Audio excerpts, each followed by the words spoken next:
We are live. Hi, everybody. This is Gabrielle. I am the admin of this group, if you did not know.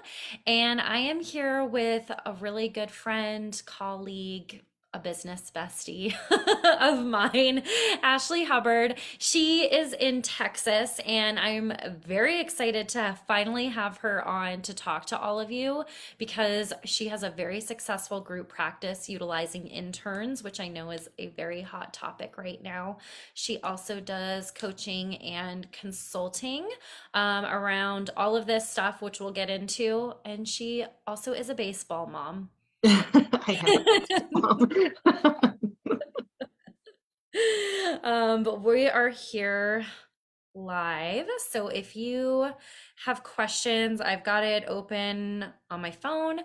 So just put them in the chat and we will get to them. And if you're watching the replay, make sure you put hashtag replay so that I get notified that you watched it and we can come back and answer any questions. So, I gave a little intro, Ashley, but if you could tell us a little bit more about you and your practice and what you do. Yeah, absolutely. I own a telehealth group practice in Texas, so we're virtual only. We serve all of Texas, and I have a combination of student interns, provisionally licensed clinicians, and fully licensed clinicians. We specialize a lot in trauma. We focus on the LGBTQIA plus population, and a gamut of other. We have several EMDR trained clinicians as well.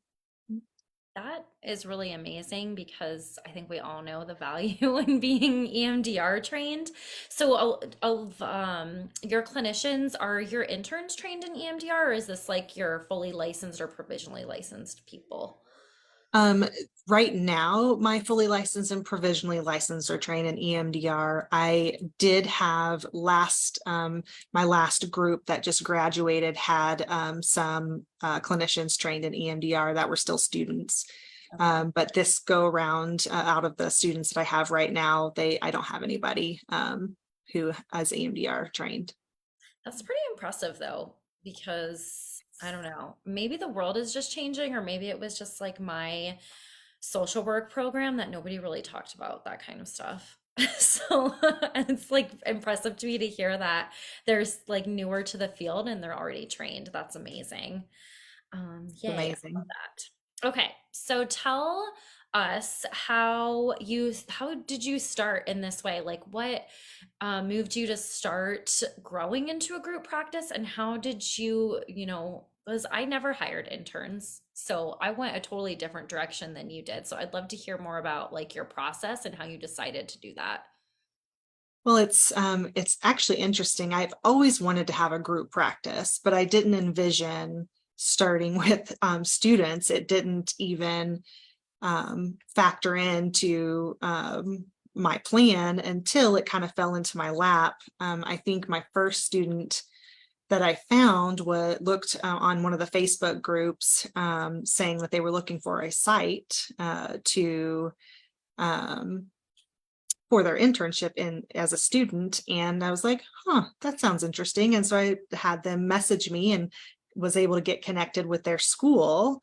And I can talk about that process too. But that's kind of how it started. I was like, that sounds interesting. I would love to do that. And then did it and got connected and learned the process, and then had more the next semester and more. And then it just kind of grew and it turned into its own thing. It's turned into a very big successful thing. Yeah, But I love that because I feel like that's how a lot of these things happen. It just sort of happens like organically. for Um, sure. but how did you, because I know a lot of people, they want to become like a field site or a placement site, and so they might do it the opposite way. Yeah. And I know that this varies by school and by program, but could you talk a little bit about like what that process looks like, what you need to do to be a site, how somebody might get connected to being a site for interns also? Mhm. That was a lot of questions. That's okay. It's good. If you don't come across like I did, somebody asking for a site on social media, and you're like, no, I want to get, you have let's say you have an in-person clinic or even a virtual counseling school or something like that, that you're like, no, I want to get on with that school. I would like to have interns with that school. You'll want to reach out to their counseling department, make a connection and say you would like to be an approved site. Sometimes you fill out paperwork every time, but sometimes they'll want to have an interview with you and kind of talk about how you're going to run the student interns, how your practice runs, what the steps are and kind of your availability for the students and things like that. So sometimes they'll want an interview, sometimes they don't need an interview, that you just fill out paperwork. And so it varies between schools, but you'll want to make that connection with the counseling department and let them know that you want to be an approved site, and they will tell you the steps on for their school, kind of how to make that happen. Okay. That totally makes sense. So it really is. I mean, I wouldn't say it's easy, but at least like the first step is kind of easy, where you just need to be the one to reach out and say that you want to be in a site or an approved Mhm. site, and see, what their qualifications are and what you need to do. And I know again, like this varies, but just thinking about the students that you've worked with, like what have you had to do? How much supervision? What does the paperwork to look like? Just to give like a little bit more information or guidance on that. I will say that taking on student interns is not going to lessen your workload. You definitely, you definitely want to be prepared, because you do have to provide all of them with supervision. Um, I've worked it out to where all of them have supervision with me 1 hour a week in the same group supervision. But some schools, if you partner with a school that wants them to have an individual supervision, you'll have to be mindful of that too. So how many students you take on will vary between how much time you have if they require individual versus group supervision. And you have to make sure that you're available. You have to read all of their notes and sign all of their notes, request changes if if there's something in the note that needs to be changed, read and sign all of their treatment plans. And then especially at the beginning of a semester, a new round, brand new students coming in, that first month and a half is like complete chaos in sense of they're asking questions, they're texting or emailing you, they're checking how to work, whatever EHR program you're using. It's like not only the clinical side of things, but it's the back end paperwork side. Where does this note go, or how do I do this? So it's a lot up front, but then it eases out as the semesters go on, and by the time they're kind of at the end of their practicum or internship, it's a lot. They've learned the process. So starting out, it's a lot of work, because it's helping them prepare to do their internship and practicum, and then it eases out as they train and learn more. And I know this about you, that you are super organized and very streamlined in all of your processes. But what processes or what like systems do you have in place to make that a little bit easier? Because I think that's an important piece to highlight, not just with this, but with anybody who runs a business. I do a lot of, it feels like lately there's been a lot of this in my consulting sessions and even discovery calls, that it's like we're a year in, we're 6 months in, we're a couple years in, and we didn't have this figured out from the beginning, and now everything is chaotic and kind of a shit show. So like what things do you have in place to make it easier from the get-go?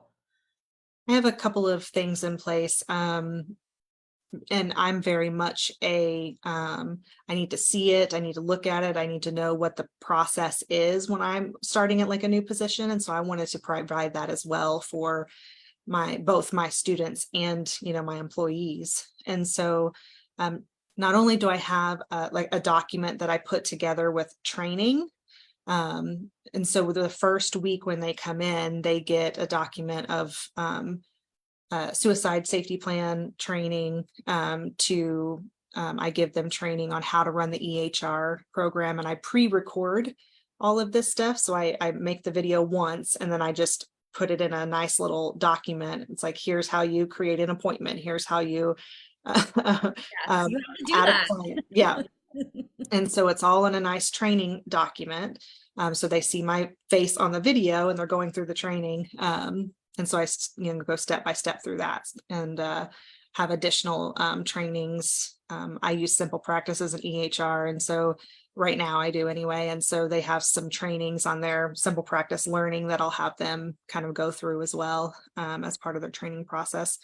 And then I have a policy and procedure manual, both for the student interns and employees, that is over 30 pages of going through every possible scenario of scheduling, of some insurance details for the employees who take insurance, some if you run into having to call CPS or protective services, or what that looks like. And so it kind of outlines all of those procedures specifically for the intern or the employee. That sounds super valuable. Is that something that you sell or that somebody could get from you? Yes, yes. Thank you for that. Yes, I do sell that. Again, has a ton of information. I have outlined. Actually have my website where it outlines every little thing that's in the manual at ashleyhubbard.com. And the manual is for sale on there, so you can kind of take it and transfer and put your information in there for your business and utilize that. It's very comprehensive. I will say that because I have looked at it and it is 30 pages long or more, and it covers everything. And yes, you can go in there and just kind of edit it and make it, like translate it to how you run things. But that's another thing that will just save you a ton of time, and I feel like is really worth it to just purchase that, and then you have it. You don't need to, reinvent the wheel yourself. So I'll make sure that that link is down below. There's a lot of people watching live, so if anybody has questions, put them in the chat and we'll make sure that we answer them. I have more questions, and one of them is about how do you get clients for your interns? Because you are so good at this, even though, again, I know that you maybe have a little anxiety about this I every do. year. Every beginning of the semester, I freak out, and then it ends up being fine. But She does. And I'm always like, remember, like, it's always going to be okay, because it always is. And it happens very quickly. You have such a good system in place. Like, you're like, oh, they're all full. I don't have to worry about it anymore. because one of the responsibilities of being a site supervisor is having the capability to provide enough hours for them to graduate. And so that can be some pressure, right? Yeah. And so I am also not, I know some sites require the students to do a lot of their own marketing, which I absolutely allow and suggest, but I want to make sure that I can provide them the hours. I don't want to be our site doesn't want to be the thing that prevents them from graduating. Yeah. So I do a lot of hustle to make sure I get them their clients from. I do Facebook ads, which I found works really well for the student interns at that lower price range.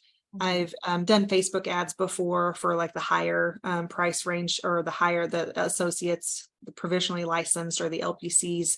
And I don't see as much of a return with those, but with that lower price range for my interns, students, which for us is $30 per session for the student interns. We've seen some return on that with Facebook ads. That is a hot tip, because I Yeah. know, well, that's one of the most asked questions that I see too, is like, where do you get clients from? So Yes. And we also have, and I'm pretty sure every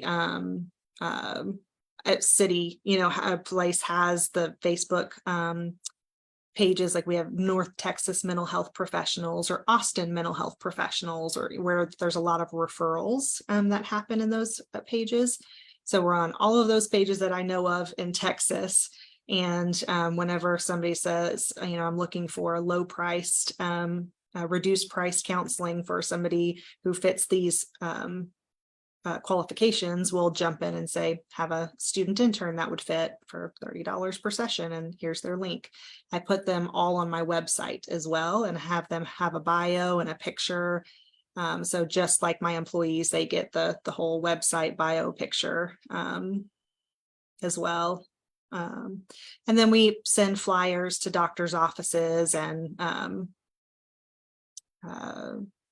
schools and things like that as well. So we do a lot of hustle to get them their clients, and have not had anybody yet not make their hours and not graduate. I think that is a good track record and it's going to continue. And I Um, don't have, I've had 7 student interns last semester, and this, our last round, I should say, and I have 5 now. So it's quite a few that we're getting, it's not just 1 or 2 that we're getting clients for, it's quite a yeah, few. that's a lot. Yeah. So I understand why you feel the pressure. Yeah. Um, Anastasia or Anastasia, I'm probably saying your name wrong. I'm sorry. She wanted to know, do the interns get hired after they finish their internship, or do the clients get referred out after? So, great question. We have a combination of both. My actually last cohort, I had 7 student interns, and 6 of them have returned as provisionally licensed, or in Texas we call associates.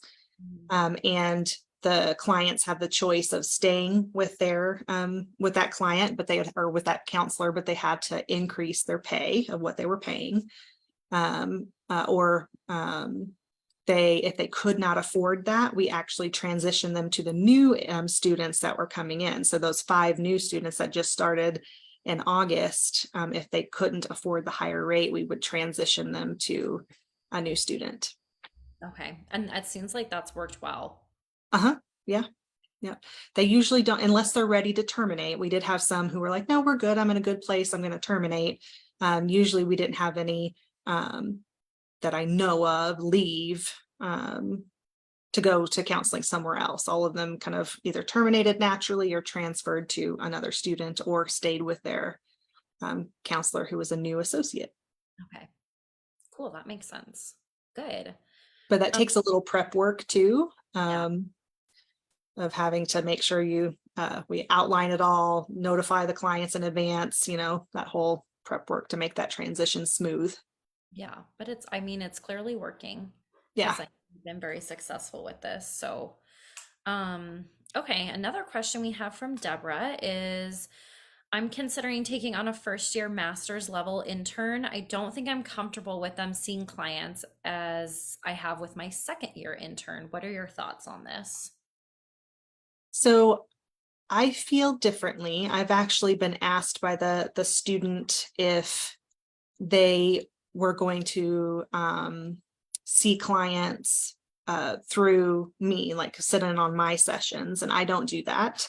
I say, no, we're going to go ahead and let you jump right in and get your feet wet. And I also bring on people that I am comfortable with, making sure that you can't know this every time necessarily from the interview, but I want to make sure that I'm comfortable with that happening, and I provide the supervision and the support through that process. So I have them jump right in first, second week of their semester and see clients. I love that. I think that's a great way to learn. That's how I learned. I Right. was terrified, but you got to start somewhere. Yeah. Um, and I think that's important, right? And just doing the work from the beginning of making sure that you're comfortable with it. And this kind of feeds into our next question from our friend Katie. What kind of questions do you ask intern during the interviews? Great question. I'll ask things from, what specialty do you see yourself working with in the future?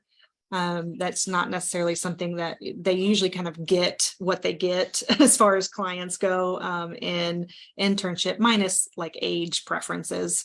I let them have age preferences, but to get the experience. But I talk about specialty and ask them kind of what their focus is. I'll ask them age preferences.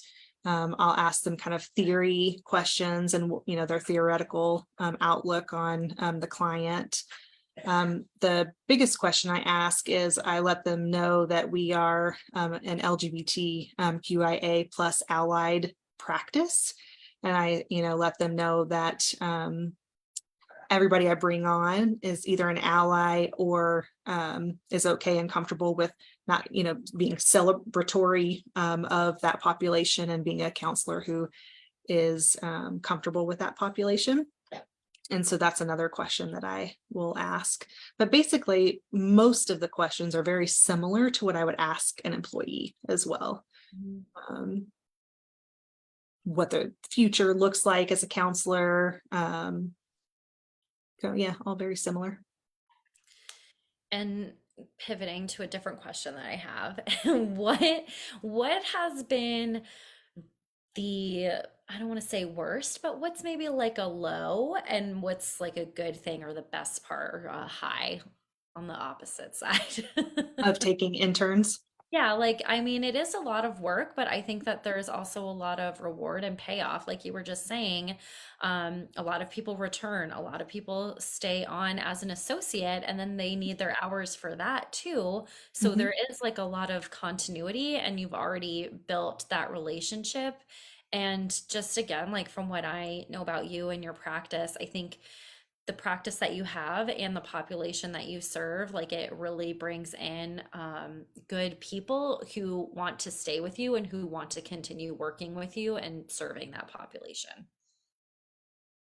Yeah, I think some of the highs are I love one working with my student interns. I absolutely love it. I get a lot of joy out of helping them grow and learn. And not only do I during supervision, I provide case consultation, but I provide learning experiences. Like today, we talked about sex and intimacy issues with clients, and I helped kind of challenge them and their beliefs, surrounding that, what growing up, and kind of gave a little bit of education surrounding that as well. And so it's a great educational piece and also way to support the intern themselves. And it's great to have them want to stay. I provide a very safe and comfortable environment for my interns. They feel very safe to be able to talk about their things that make them nervous, to talk about their hangups in session or their praises in session. And so the cohesiveness that we have and the safety that they feel, I have been lucky enough that most of them have wanted to stay. And so I have actually never put a hiring ad out to hire a therapist, and I have 9 employees and 5 students. Oh my God. That is a juicy little tip right there. That's amazing. So yeah, I don't even know. I haven't even gone through my own research of how to put out ads to hire a therapist because I haven't had to do it. So it's been really great. Yay. I didn't realize you had so many employees right now. Yeah, with the 6 students that graduated and just are all coming back, and now I'm up to 9, which is fabulous. That is just truly incredible for what you're doing and what you're building. And I appreciate you sharing all of that because it's a great way to expand into a group practice. Like, yeah, we were just talking about, right? Like, it is a lot of work, it's a lot of paperwork, it's supervision. It Um, is.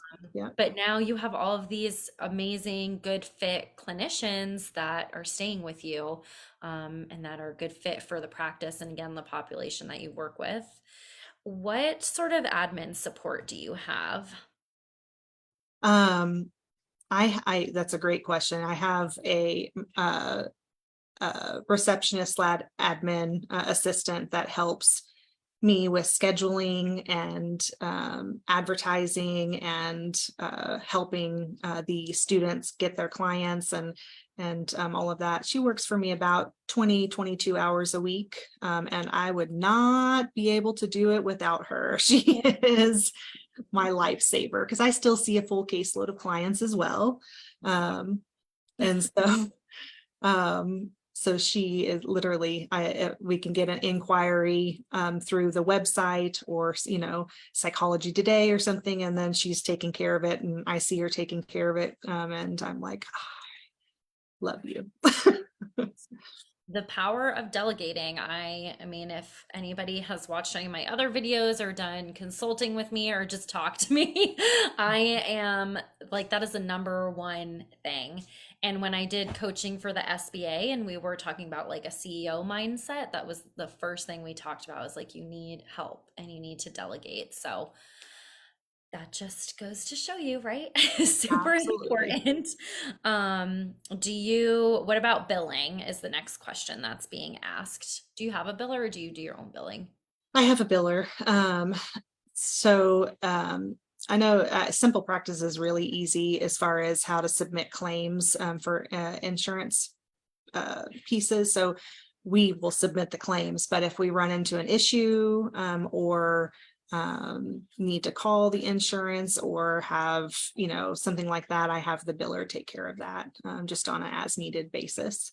Yeah, I used to do that too. I think it was worth it to me, you know. Absolutely. Because I'm gonna be like, I don't want to call insurance company to say, will you do this, please? Exactly. I used to, when I had my practice, I had somebody that she did our credentialing for us. And then same thing, I did all the billing because I actually liked doing the billing. Um, but yeah, if there were like any rejections or denials or whatever, I just paid her $20 an hour for her to follow up on that stuff, and completely worth it because maybe it was like 2 hours, which is really only $40 out of my pocket, but my time, I don't want to spend 2 hours on the phone with Blue Cross Blue Shield getting Right. transferred around. That's not a good use of my time. So, Now uh, I'll say my admin takes their insurance card, enters it into Simple Practice, but then we immediately message the biller to do insurance, to do check benefits. So she does, the biller checks the insurance benefits and then does any if there's any issues or rejected claims or anything like that, she will handle that for yeah. me. Good. And that, again, delegating and having good systems that are streamlined and in place, because now you don't have to worry about that either. Because that's another piece when clients call, right? It's not just like trying to get them in to see somebody and understand their issues, but it's also like the insurance and the billing, or if they're private pay and all of that stuff. I Um, recently had to change my address with all of the insurance companies and had her do that for me. And it was it's fabulous when you can delegate. yes, it is worth it. I was talking about this with who was I talking to about this? I don't know, probably all the time, but it was like this morning or yesterday. I'm in a like la la land today because I had to get on a flight at 5 a.m. So I've been up since like 2:30 this morning.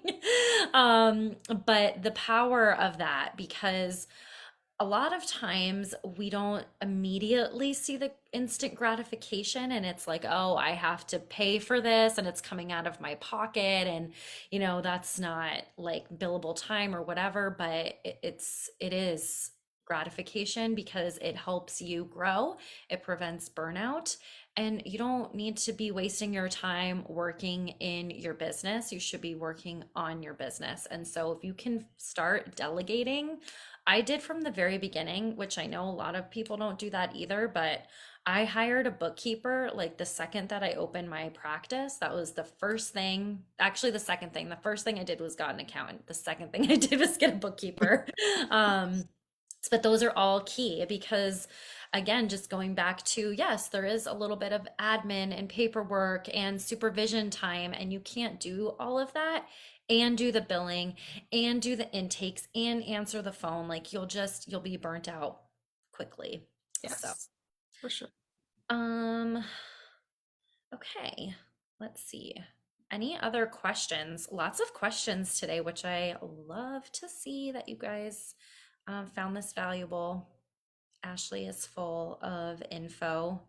And once again, just goes to show you all the power of retreats and social media, because that is how Ashley and I met. We both went to the Thriving Therapist Retreat in Costa Rica last March, and all of us kept in touch, but there's like a group of us that have just become really close, and it's very important because we know this work is isolating, but then as you keep growing, it becomes even more different, and we're always just bouncing ideas off of each other, and I'm just really grateful for that. So again, power of retreats and something you might not expect to come away with. Okay, I don't see anything else. So again, as always, if you're watching the replay, put hashtag replay so we get notified that you saw this. AshleyHubbard.com is where you can get her intern manual policies and procedures. I put that down below as well. And if you're watching this live, I do these Q&A videos all the time. Many of like the most asked questions I've already done a video on. So if you have some time, they're all under the media tab. If you are on your computer, for some reason on your phone, it's under photos, but I've done videos, about taxes with Jenny Schottmiller. I did one with Lyeth Dalton about HIPAA and W-2 versus 1099. I've done ones about selling my practice. We've done ones about supervision and case consultation and organization with Andrea and social media with Andrea. So make sure you watch all of those, put these in the background while you're doing your billing, get some good info. And yeah, thank you, Ashley, for being here. I appreciate you and taking the time. And Ashley, again, she's very easy to find, ashleyhubbard.com. She's also in the group, so feel free to send her a message and reach out if you want more consulting on how to use interns in your practice. Yes. Thanks for having me. You're welcome. Bye. Bye.